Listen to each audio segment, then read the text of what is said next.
రాష్ట్రంలో యూరియా కొరతతో నెల రోజులుగా రైతులు ఇబ్బందులు పడుతున్నారని చెప్పారు మాజీ మంత్రి జగదీష్ రెడ్డి. ఇక మహిళా రైతులు సైతం లైన్లో నిలబడి ఇబ్బందులు పడుతున్నారన్నారు. ప్రభుత్వం ముందే జాగ్రత్తగా ఉండి యూరియా నిల్వలు చేయాల్సి ఉన్నా ఆ పని చేయలేదని మండిపడ్డారు.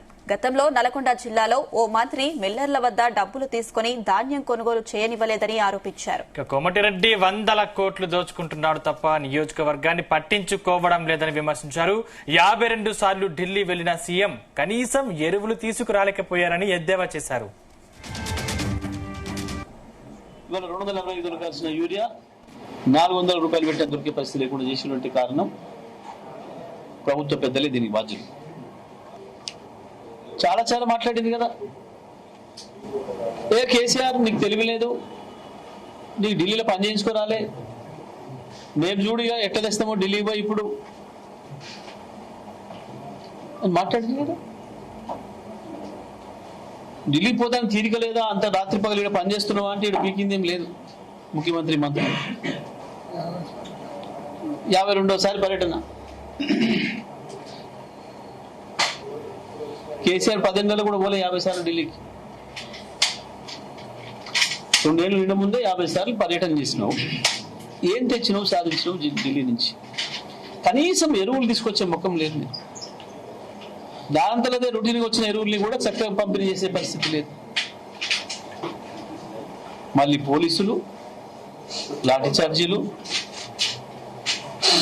ఏంది రైతు యొక్క పరిస్థితి? ఎంత దీనమైన పరిస్థితి. ఎందుకు ఎవరిదో కాలు పట్టుకోవాల్సిన పరిస్థితికి వచ్చింది రైతాంగానికి? ఇవాళ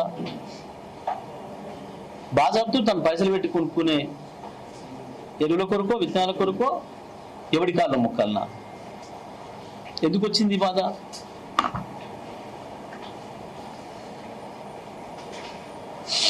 వీళ్ళు ఢిల్లీ కాళ్ళు మొక్కి టికెట్లు తెచ్చుకునే అలవాటు వీళ్ళకి ఎట్లుందో ప్రజలకు కూడా గదే అలవాటు చేస్తున్నారు. వీళ్ళు ఢిల్లీ బానిసలు కాబట్టి ప్రజలను కూడా బానిసలు చేసే పరిస్థితి తీసుకొస్తున్నారు. రైతాంగాన్ని కూడా చివరి మంది కాళ్ళు మొక్కి పైరవులు చేసుకొని పదవులు తెచ్చుకునేటోడికి